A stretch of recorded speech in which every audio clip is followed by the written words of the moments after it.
Alhamdulillahi Rabbil Alamin Anbiya'i wal Mursalin wa ala alihi wa sahbihi ajma'in. Subhanaka la ilma lana illa ma 'allamtana innaka antal alimul hakim. Wa la hawla wa la quwwata illa billahil aliyyil 'azim. Ini untuk sama-sama kita lihat pada kitab yang kita sedang daurahkan, sedang kita bacakan ini, iaitu Syarah Al-Imam Al-Hudhudi ala As-Sanusiyah. Pada perbincangan sebelum ini kita berhenti pada hari ini permulaan pada perbincangan wa mukhalafatuhu. Bismillahirrahmanirrahim. Qala al-muallif ay la yumathilu syai'an minha minal hawadith la fi dhatihi wa la fi sifatihi, tidak pada zatnya, tidak pada sifatnya, wala fi af'alihi, dan tidak pada perbuatan-perbuatannya. Baik. Jadi sekarang ini menyalahi Allah bagi sekalian makhluk itu satu akidah yang wajib kita beriman. Berdasarkan firman Allah Ta'ala yang akan disebut nanti, laisa kamitslihi syai'. Allah tidak menyamai sesuatu akan Allah itu oleh sesuatu. Tidak ada sesuatu pun yang menyamai Allah. Sebagaimana Allah tidak menyamai makhluk, begitulah makhluk tidak menyamai Allah. Mumatsalah ini minal janibain, daripada dua pihak. Tuhan tak sama dengan makhluk, makhluk pun tak sama dengan Tuhan. Kerana wazan mufa'alah ini daripada minal janibain, daripada dua belah pihak. Bukan sekadar Tuhan tak sama dengan makhluk, makhluk pun tak sama dengan Tuhan. Kemudian penyamaan itu umum, ta'mim, umum, tidak menyamai Allah akan makhluk itu umum, sama ada la fi dhatihi, pada zat pun tak sama, wala fi sifatihi, pada sifat pun tak sama, wala fi af'alihi, dan pada perbuatan pun tak sama. Jadi terbahagi pembahagian mukhalafah ni pada tiga kefahaman. Tak sama pada zat, pada sifat dan pada af'al.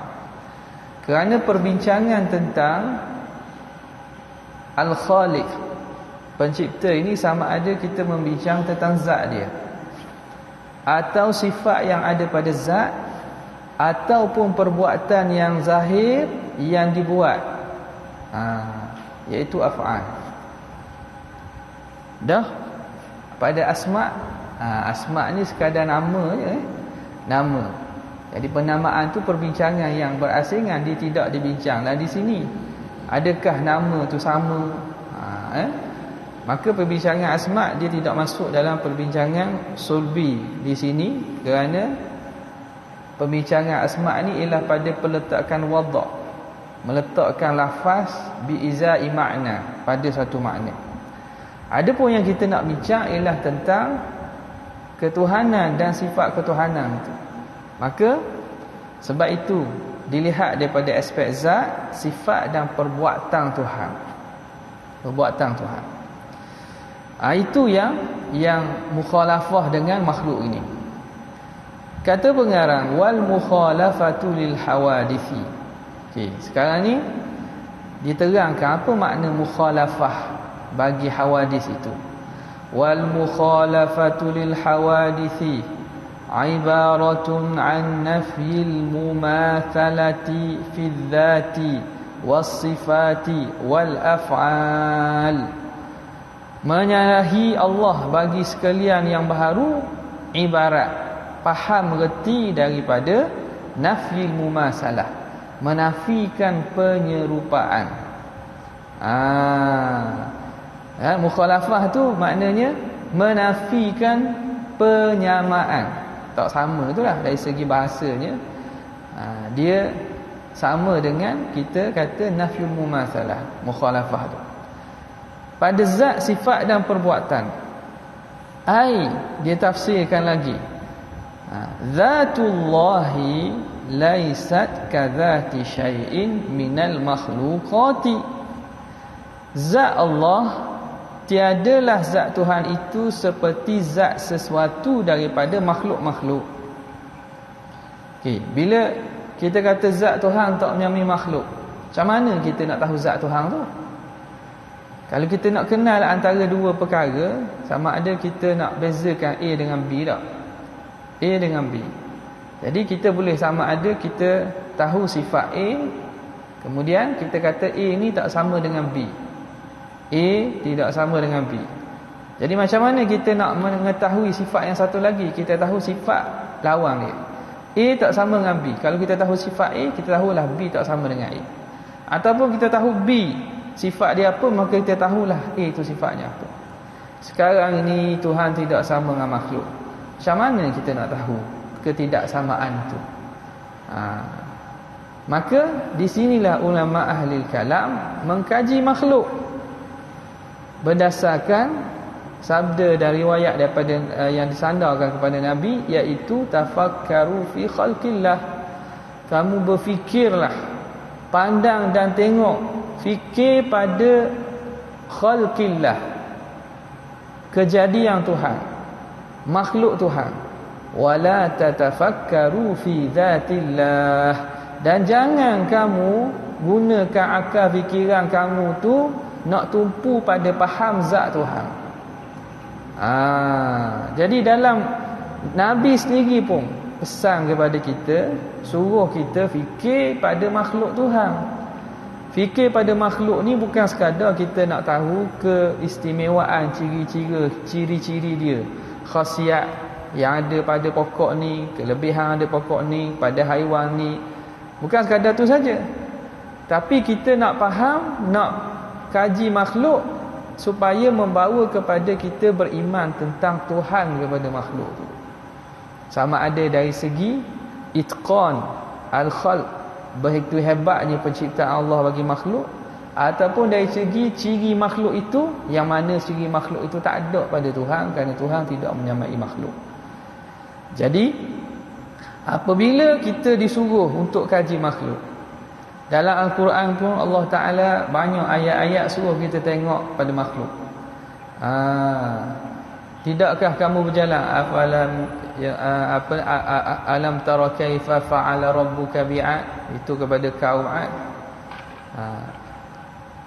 Kemudian afalam yanzuru ila as-samaa'i fawqahum kaifa banainaha, tidakkah kamu melihat ke langit di atas kamu, kaifa banainaha wa zayyannaha wa ma laha min furuj, kami hiasinya dan tidak ada pada langit itu lubang-lubang. Kalau atap berlubang, bocor, langit tak ada lubang. Tidakkah kita lihat ilal ibli kaifa khuliqat, kepada unta bagaimana Tuhan mencipta. Cukup unta seekor tu kita jadi takjub dah. Kita kenal unta-unta gitu, kita tak tahu ciri macam mana dia makan, macam mana ciri mulut dia yang boleh makan benda-benda kerah, macam mana ciri badan bonggol belakang tu yang boleh jalan lama-lama tanpa minum air. Tapi sekali dia minum, memang minum banyak lah. Jadi melihat kepada makhluk itu sudah cukup untuk kita tahu dan reti tentang kekuasaan dan kehebatan Tuhan. Dan kita dapat tahu bahawa Tuhan tak sama dengan makhluk. Dari kerana itu, ulama ahli kalam kita mengikut kepada panduan Al-Quran dan hadis, mereka kaji makhluk. Maka keluarlah istilah-istilah yang akan disebut jirim, jisim, jauhar, arad, jauhan fard. Istilah-istilah itu lahir sebab apa? Sebab pengkajian kepada makhluk Tuhan. Adakah jadi sesat apabila kita mengeluarkan istilah itu? Tak ada sesat lah. Kita menyahut arahan dan seruan Al-Quran dan hadis. Maka keluar istilah-istilah tu hasil daripada pengkajian kepada makhluk. Jadi jangan terpengaruh kita mengaji benda kata Tuhan tak berjisim, tidak berjirim, tidak berjihah, tidak bertempat, tidak berwaktu, tidak terkait. Tiba-tiba kita kata ini pengajian pasal apa? Nampak tak? Dia cuba nak menjauhkan daripada cara pemikiran yang betul.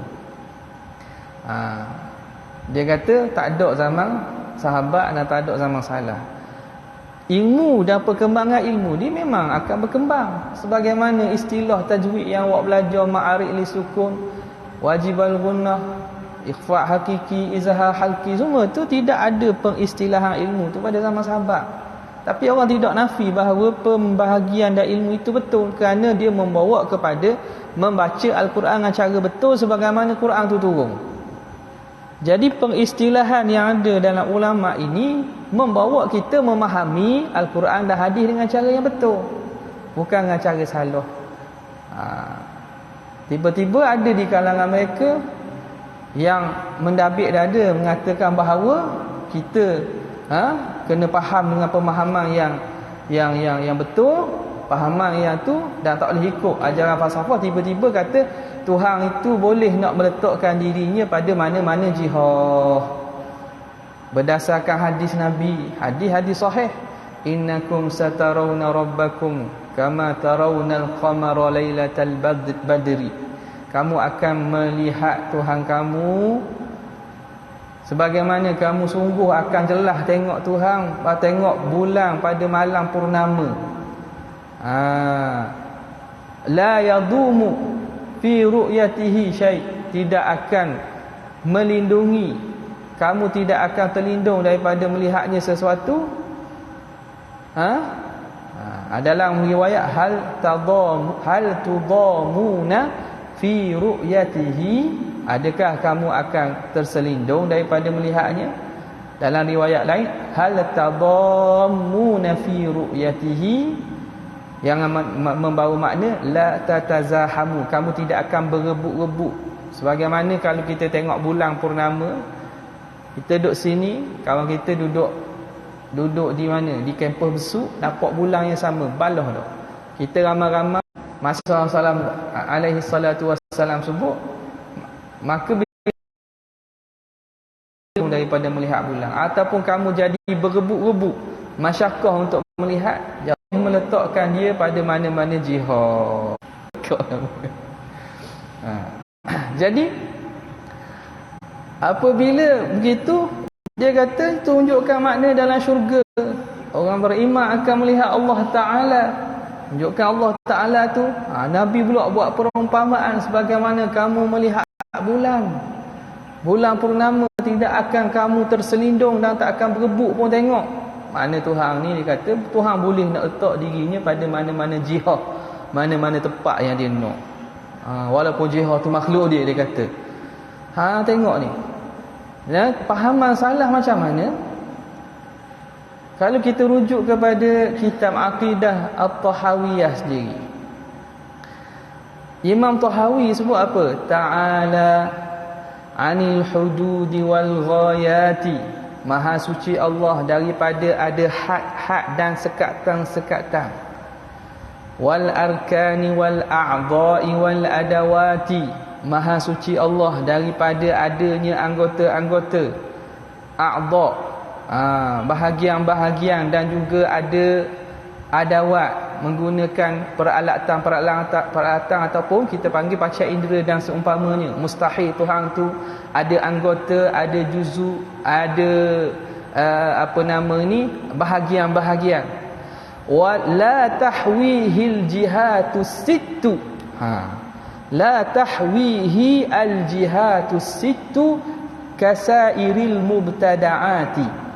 Tidak mengandungi akan Tuhan itu oleh arah yang 6. Allah tidak terkandung dan terikat dengan arah yang 6. La tahwihi al jihatus sittu. Arah yang 6. Arah 6 tu atas, bawah, depan, belakang, kiri, kanan. Itu arah ada waktu lah. Arah yang 6. Tuhan tidak terikat dan terduduk dia pada mana-mana arwah yang 6 itu kasairil mubtada'at, seumpama makhluk-makhluk yang baharu ni. Nampak? Tiba-tiba dia kata Tuhan boleh duduk pada mana-mana jihah yang dia nak. Bahkan nak nukilan daripada yang dibawa oleh Imam Abu Hanifah daripada Fiqhul Akbar, bahawa manusia mukminun akan melihat yarawna rabbahum, melihat Tuhan mereka dalam syurga tanpa biduni masafah, tanpa jarak. Tanpa jarak. Pemahaman ayat tanpa jarak tu telah memberi makna bahawa kalau tidak ada jarak, makna tidak ada arwah lah. Kalau tidak ada jarak, melihat Tuhan tanpa ada tanpa masafah, tanpa ada jarak kita dengan Tuhan tu, makna apa? Makna tidak ada jihah, tidak ada arwah. Kalau tidak, orang yang duduk di bumi dengan orang duduk atas bukit tentu lebih dekat atas bukit daripada di bumi kalau Tuhan tu di atas. Itu ada jarak. Sebab itu bila kita nak memahami kepada kalam ulama ini, penafsiran kita kembali. Sebab itu Imam Abdul Qahir Al-Baghdadi dalam kitab beliau sebut tentang ijma' yang berlaku. Ini kena tahu juga. Kita nak hurai, kita nak tahu mana mahallul ittifaq. Kata Abdul Qahir Al-Baghdadi, walaupun dia bukan ulama salah, dia wafat 429. Imam Tahawi terkenal akidah tu akidah salah yang saya sebut tadi tu, la tahwihil jihatu sit. Kalam salah sendiri ada penafian bagi jihad. Ulama yang datang selepas pada itu kurun ke-5, apa dia kata? Wa ajma'u ala annahu la yahwihi makanun wa la yajri alaihi zamanun. Dan mereka para ulama ahli sunnah sepakat bahawa tidak berlaku atas Tuhan itu, tidak la yahwi, tidak mengandungi akan Tuhan itu tepat. Tuhan tidak ada dalam tepat. Tuhan tidak ada dalam tepat. Wala yajri alaihi zaman, dan tidak berlaku atas Tuhan masa. Makna apa? Allah tak boleh kita nak faham kewujudannya dalam konteks ruang dan masa. Time space tak boleh. Bahkan fizik pun sendiri, kalau orang bidang fizik, memang mereka akan kata itulah sebenarnya hakikat Tuhan yang mencipta alam. Dia tidak akan terikat dengan sistem time space, masa dan juga tempat, tak akan terikat. Dah. Ada fakulti mana sini? Ada fakulti sains sini.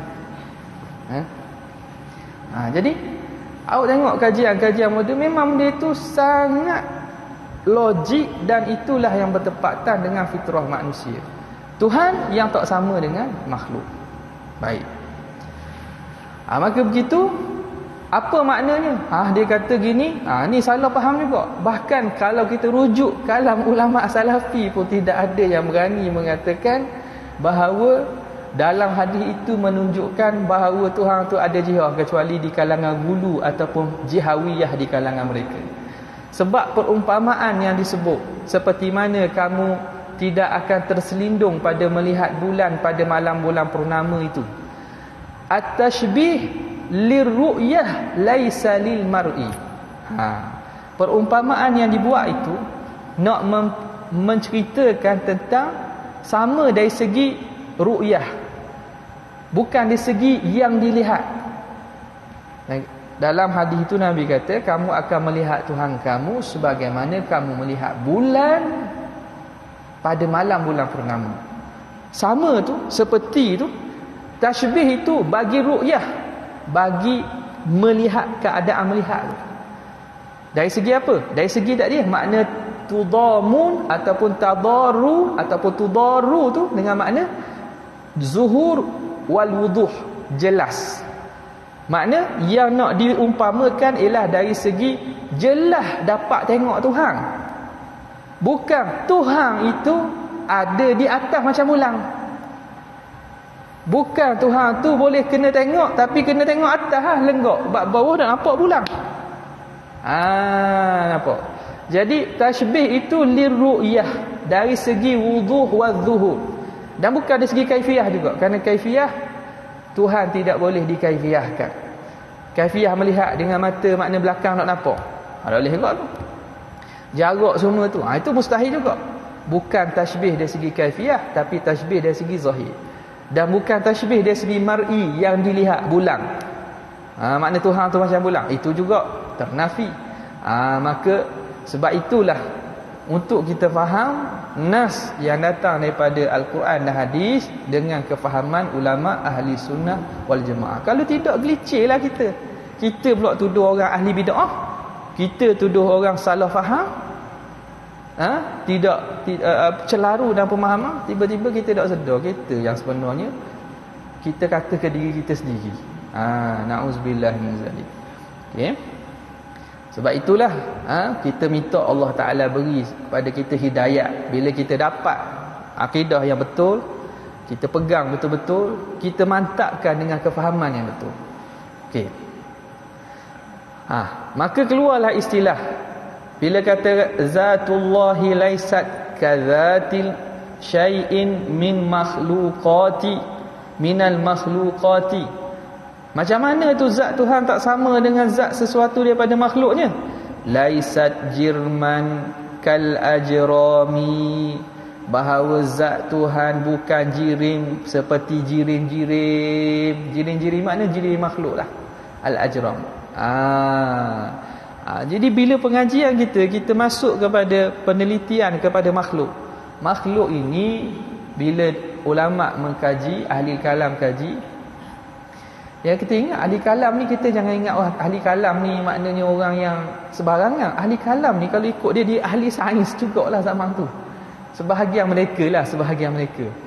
Ahli yang mana bukan sekadar ilmu agama saja, bahkan mereka ni mahir dengan ilmu dunia.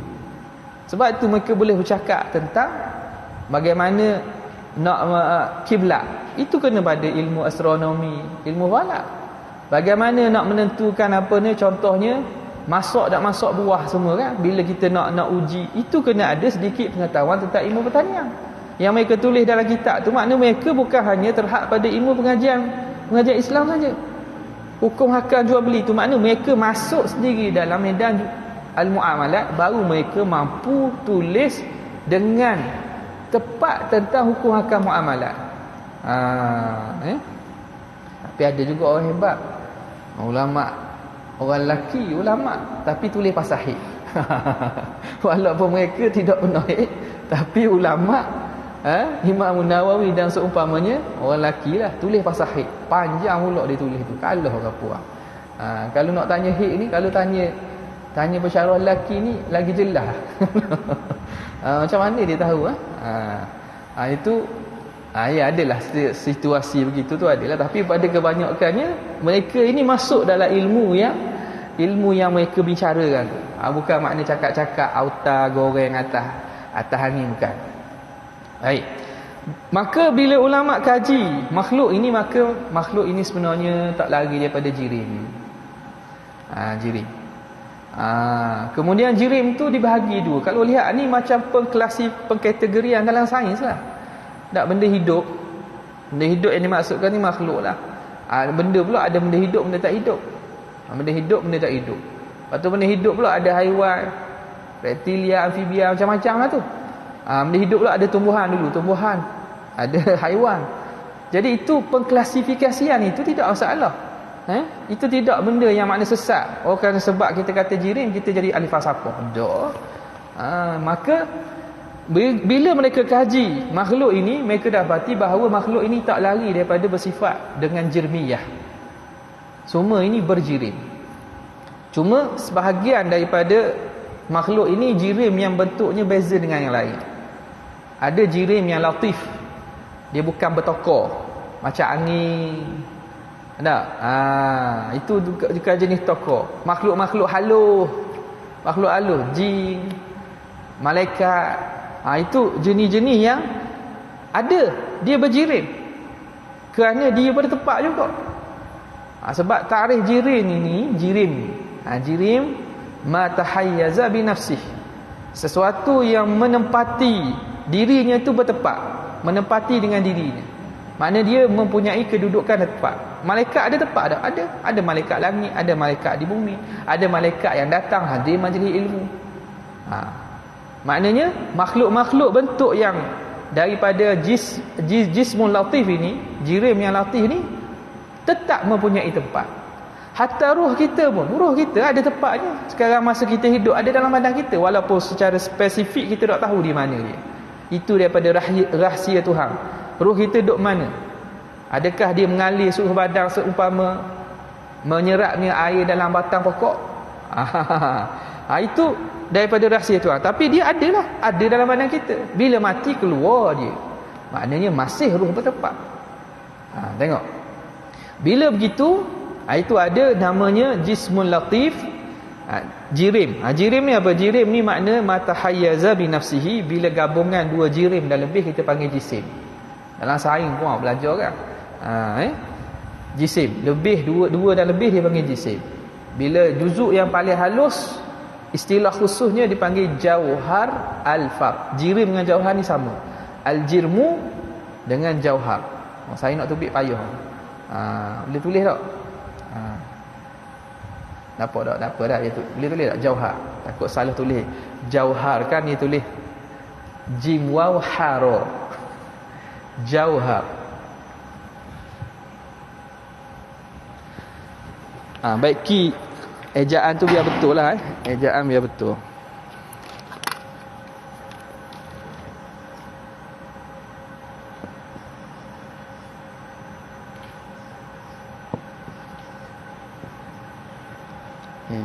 Jisim tahu belaka lah.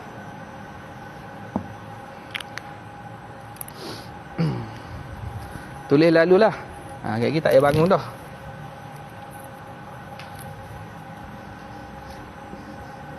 Ada satu lagi istilah arad.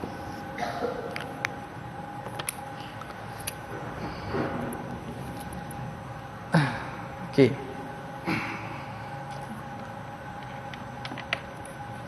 Suara live jelas Tolong maklum lah, takut kalau gerak mic ni takut dia jadi hilang suara.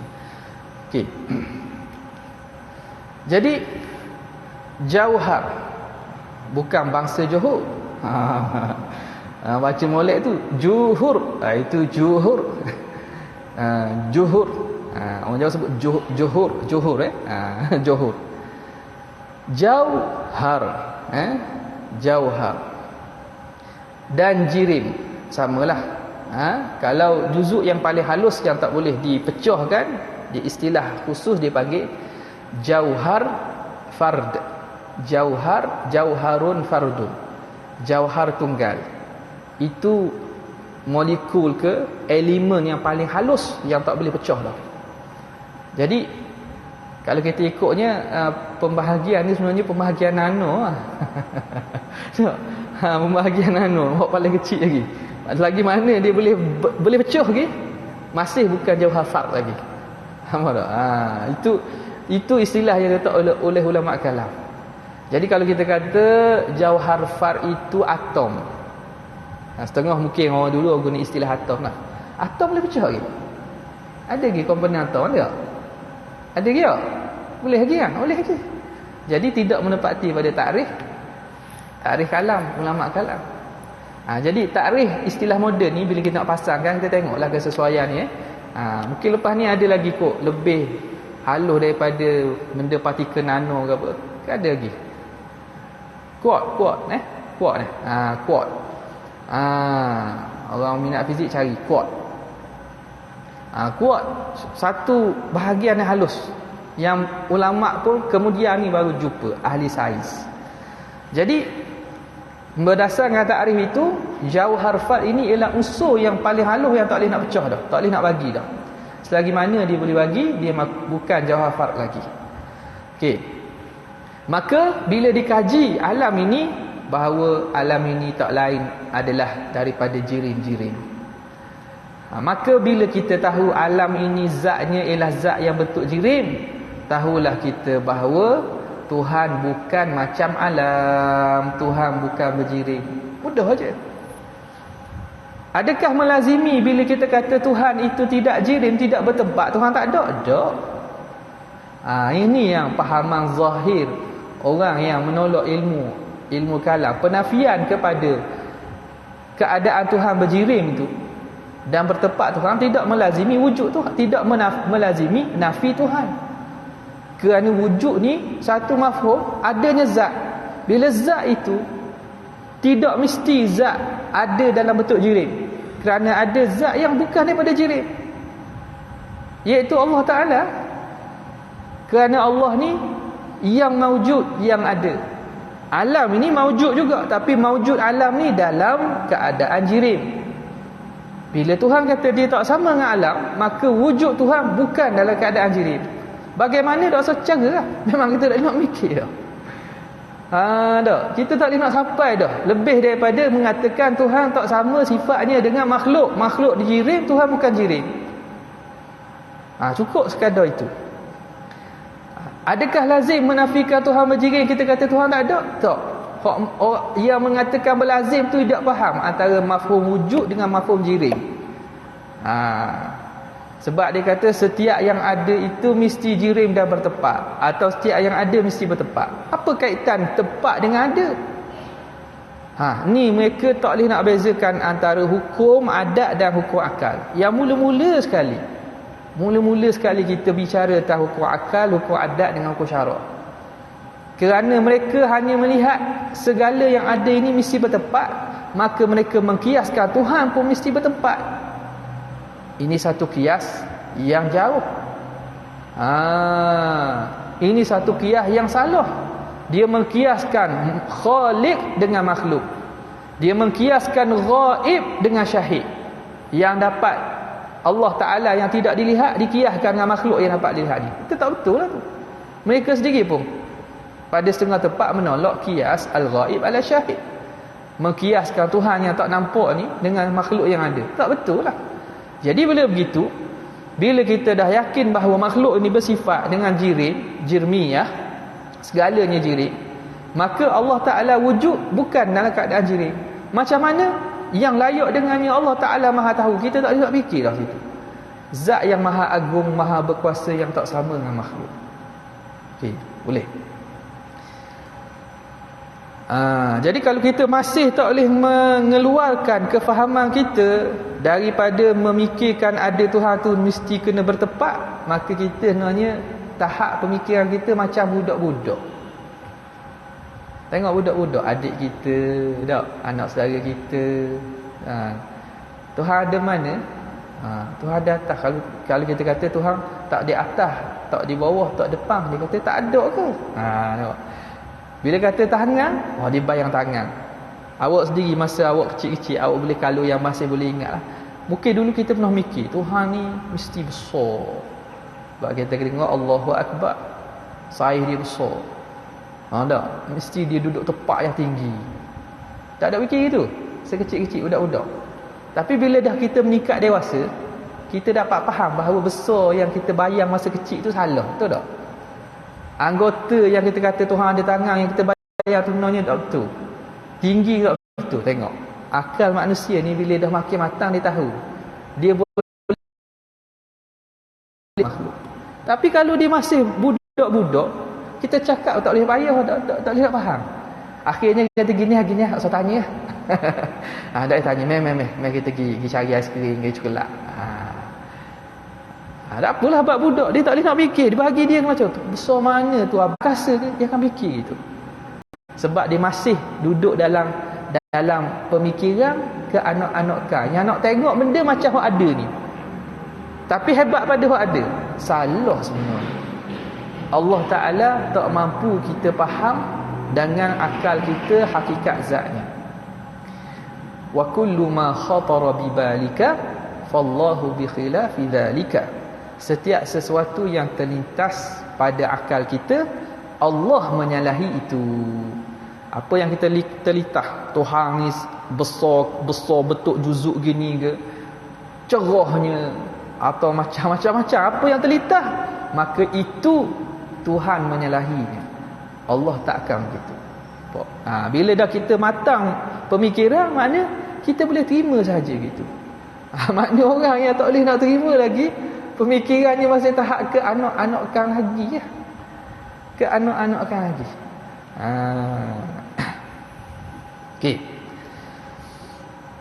Wa sifatuhu laysat ka sifatil makhluqati, dan sifat Allah Taala, sifat Tuhan, sifat-sifat Tuhan, laysat ka sifatil makhluqati, tidaklah ia seperti sifat-sifat makhluk. Tidak seumpama sifat-sifat makhluk. Okey, tidak seperti sifat-sifat makhluk. Okey. Hadithatan makhsusatan. Mana sifat makhluk itu? Sifat makhluk, hal keadaan dia hadithah, baharu. Makhsusatan, yang khusus, yang ditaksiskan. Bal hiya, bahkan sifat Tuhan itu qadimatun, qadim. Berarti situ. Okey. Gini boleh. Yang kedua dia kata wa sifatuhu laysat ka sifatil makhluqati hadithatan makhsusatan. Hadithatan makhsusatan tu boleh kita i'rab dia sebagai khabar laysat. Ka sifatil makhluqat jar majrur muta'alliq dengan hadithah. Wa sifatuhu laysat hadithatan makhsusatan ka sifatil makhluqati. Dan sifat Tuhan bukan seperti sifat makhluk. Macam mana sifat Tuhan tu tak baharu, tidak makhsusah, tidak ditaksihkan. Apa makna tidak baharu? Ini juga ulama bila mengkaji makhluk, maka dia kata makhluk ini tak lari daripada jauhar, jirim, dan tak lari daripada arak. Arak tu sifat yang ada pada jirim. Sifat yang ada pada jirim kita panggil sebagai arak. Aradun, jamak dia a'radun. Okay. Maka makhluk ini, sifat yang ada pada makhluk ini kita panggil sebagai arak. Apa ciri-ciri sifat makhluk? Mereka kaji pula ciri sifat makhluk ni. Sifat makhluk ni dia baharu, dia berubah. Baharu dengan dua maksud. Al-wujud ba'dal adam wa tajaddud. Itu makna al-hudus. Hudus dua makna. Hudus dengan makna ada sebelumnya tak ada, dan sentiasa berubah-ubah dan berbaharu. Itu makna hudus. Bila kata sifat makhluk ni baharu, apa makna? Sifat makhluk ni asalnya tak ada, kemudian ada. Memanglah sebab makhluk ini asal tak ada, maka sifat yang ada padanya pun asalnya tidak ada, kemudian dia ada dan diciptakan oleh Allah. Dan sifat makhluk ni juga berubah-ubah, tajaddud, dia ada perbaharuan. Kita lihat kepada diri kita. Kita dulu kecil, lepas tu jadi besar. Kita dulu rambut sikit, kemudian rambut banyak. Berubah-ubah. Pokok kecil daripada pokok biji, pokok cengar contohnya, tumbuh jadi besar lebih pada sepemeluk, kemudian lama-lama mati, berubah tu. Sifat yang ada pada makhluk itu berubah. Makhadithah. Hatta warna apa? Warna yang ada pada apa? Pada dinding pun berubah. Tak? Awak tengok putih yang ada pada dinding ni, adakah masa mula-mula dicat itu seputih sekarang? Tak, dulu lagi putih. Baju yang awak beli tu, kepiah awak pakai tu, masa awal-awal beli tu seputih sekarang ke? Tak, berubah. Menunjukkan bahawa makhluk ini sifatnya, sifat makhluk arak ini berubah. Makhsusatan, dan dia maksus, ditentukan. Dia bersifat dengan satu sifat, dengan tidak sifat yang lain. Siapa yang menentukannya? Allah. Kenapa tangan kita di atas, kaki kita di bawah? Kenapa mata kita dua, tidak satu, tidak tiga? Semua tu penentuan yang dibuat oleh Allah. Boleh saja tangan kita tak keluar kat bahagian depan, keluar belakang atau kat punggung. Boleh saja. Jadi sifat makhluk ini dia baharu dan dia makhsusah. Dia terikat dengan kejadian Tuhan yang menentukan dia. Allah Ta'ala nak tentukan 2 tangan. Ada makhluk yang Tuhan nak buat banyak tangan. Spider, labah-labah, ada 8 tangan. Tak? Ulat apa tu? Tak apa pula gonggok. Berapa tangan ada kan? Kenapa dia begitu tidak begini? Boleh saja dia mana-mana sifat. Ini perbahasan daripada yang ahli falsafah dan ulama-ulama akliyat fikir. Dia fikir macam tu. Apa Tuhan buat gini? Apa Tuhan buat gini? Ada sebab ke? Kita dapat tahu sebab tu, itu dapat faedah dalam ilmu sains. Kita tahu khasiat tu, faedah ilmu sains. Tapi faedah kepada keimanan kita, bila kita tahu kalau Tuhan buat penciptaan tu lain daripada sekarang, takkan jadi seindah makhluk yang ada ini. Makna hebatnya Tuhan menentukan kaki yang ada pada ulat gonggok tu, kaki dia banyak tu. Kaki yang ada pada kita ni, kaki dia sifatnya gini. Kalau Tuhan ejah sikit, takkan jadi seumpama secantik begini. Maka kita bawa kepada keimanan kepada Allah. Nampak?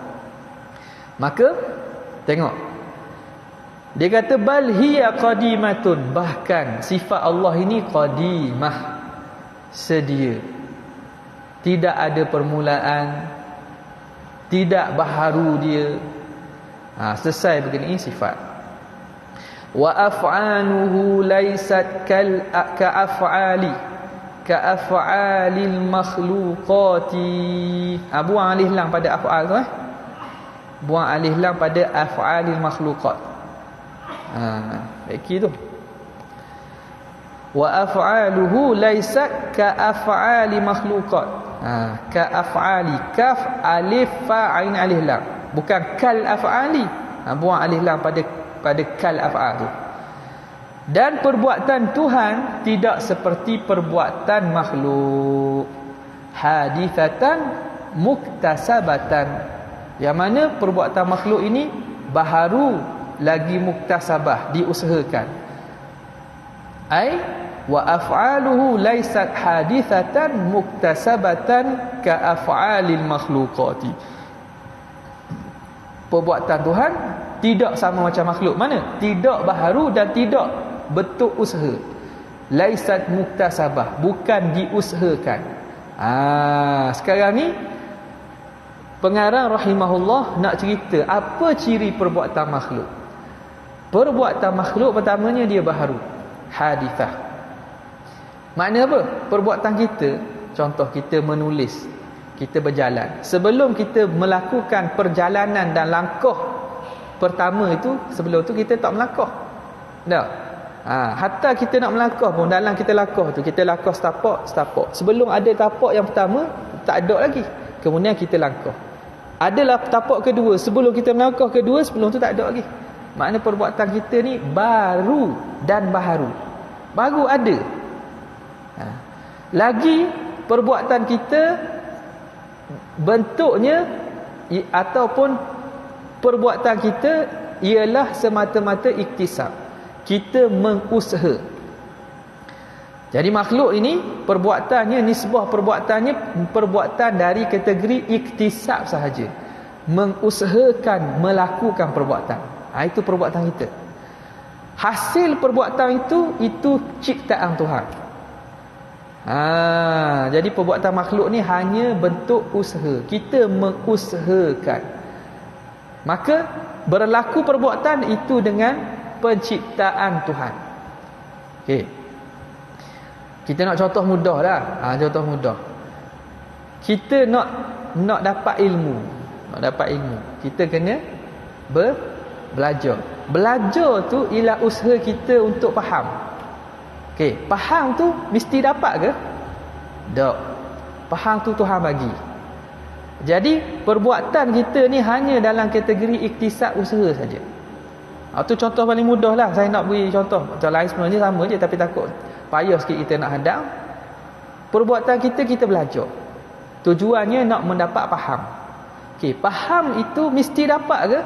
Tak mesti. Tapi kalau tak belajar boleh faham tak? Ha? Tak. Apa tak boleh? Boleh je faham. Boleh faham pada ukur akal kerana kepahaman Tuhan beri. Tapi pada adatnya, ghaliknya kalau tak belajar ni, ghaliknya memang tak faham lah. Tapi mari sini kena pakai hukum adat lah. Jangan saya tak mau belajar, kelas pun saya tak mau mari. Tak apa, pensyarah pun tak ambil kedatangan pun Google Form je learning. Boleh je buat kecek-kecek sikit. Jadi sebab apa? Sebab Allah lah yang memberi faham.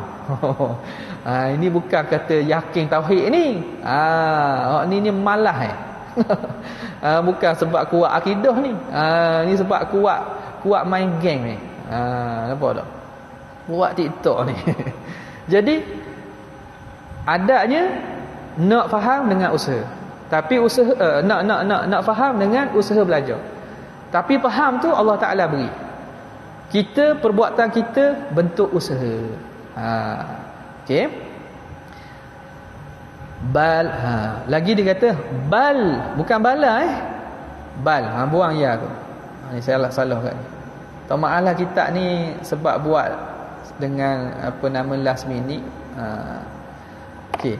Bal huwal khaliqu, bahkan dialah yang menciptakan. Ini nak menegaskan kepada lainnya perbuatan Tuhan dengan makhluk.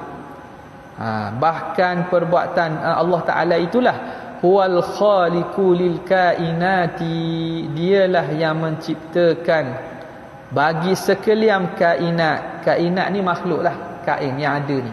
Segala makhluk yang ada ni, kainat ini Allah lah yang menciptakan. Penciptaan Tuhan tu beza. Perbuatan Tuhan buat perbuatan Tuhan namanya khalqun. Perbuatan Tuhan, perbuatan dari segi aspek khalqun, penciptaan. Khalqun wa ijadun wa ikhtira'un. Ini tiga istilah ni kalau baca kitab-kitab panjang sikit akan tulis. Jenis perbuatan Tuhan, perbuatan ijad, mencipta, khalqun mencipta, ijad mengada, ikhtira' buat, samalah. Adapun perbuatan makhluk, perbuatan dari segi iktisab, mengusahakan saja. Okey. Maka bila kita faham perbuatan Tuhan bukan seperti perbuatan makhluk, bahkan dialah huwal khaliqu, dialah yang menciptakan lil kainat, bagi sekian makhluk yang ada, bila wasitatin wala mu'inin, tanpa ada perantara, tanpa ada pembantu. Ini juga nak meneguhkan kepada fardiyatillah, keesaan Tuhan pada perbuatan, dengan makna apa? Dia buat semata-mata dia, tanpa ada perantara, tak ada alat. Tuhan buat bukan dengan alat. Kita makhluk buat kena guna alat. Termasuk alat tu anggota lah. Kita nak angkat benda, anggota kita ni kira alat kita lah, perantara kita untuk angkat. Kita nak buat dengan alat, Tuhan buat bila wasitah, tanpa perantara. Wala mu'in, tanpa pembantu. Kita kalau benda yang berat sangat, benda yang susah, kita kena tolong orang, minta tolong. Persatuan, kenapa ada ramai ahli persatuan? Sebab presiden tak lewat seorang. Tak lewat seorang. Kalau presiden lewat seorang, tak payah latih pun awak. Malah presiden ke apa, SU tak payah lewat seorang ni. Tapi kan dia lewat seorang. Jadi kan itu dia perlu ramai pembantu. Ni pembubaran tak? Persatuan nak latih baru pula ni. Jadi kita, perbuatan kita ada bantuan. Allah buat tanpa wasitah, tanpa mu'in, tanpa yang membantu. Kemudian pengarang rahimahullah ta'ala mendatangkan ayat Quran ni, mengambil ayat Quran ni sebagai hujah kepada sifat mukhalafatuhu ta'ala lil hawadis. Laitha kamislihi syai', tidak menyamai akan Tuhan oleh sesuatu. Tidak ada sesuatu menyamai Tuhan, sebagaimana tidak Tuhan itu menyamai sesuatu. Ada hurai bab ayat ni saja pun panjang. Hurai bab laisa kamitslihi syai'un pun panjang. boleh satu kuliah atau beberapa jam kita boleh hurai tentang laisa kamitslihi syai'un ini. Dalam itu terhurai misliyah mana yang kita sebut tadi tu. Yang mana tak ada sesuatu pun yang menyamai Allah Subhanahu wa taala, walam yakul lahu kufuwan ahad. Tidak ada bagi Tuhan itu sesuatu yang menyamai Tuhan. Kemudian dia ada lagi tak? Laisa kamitslihi syai'un wa huwas samiul basir. Ada kan? Dalam tu tak ada. Dalam tu ada. Jadi kena tambah ni. Jadi yang nukil ni dia tak tambah. Wa huwas samiu wa huwas samiul basir. Wa huwas samiul basir. Setelah Allah Taala menafikan mumatsalah, Tuhan mengisbatkan sifat sama' dan basar. Kemudian kata pengarang wal hawadithu hiyal makhluqatu. Dan bermula hawadis yang kita sebut mukhalafatuhu ta'ala lil hawadis. Mukhalafah tu tahu dah makna, iaitu adamu mumatsalah. Al hawadis, apa maksud hawadis? Makhluqat. Makhluk ni lah yang baharu ni kena kepada makhluk ini. Kemudian kata pengarang rahimahullah wa qiyamuhu ta'ala bi nafsihi wallahu ta'ala ala wa ala. Ada soalan?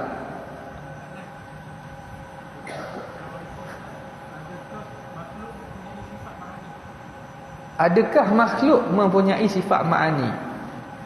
Okey. Kita kembali kepada tadi. Dia kata wa sifatuhu laysat ka sifatil makhluqat. Dan bermula sifat Tuhan tidak seperti sifat makhluk. Okey, makhluk ada sifat tak? Sifat ma'ani tu soalan khusus.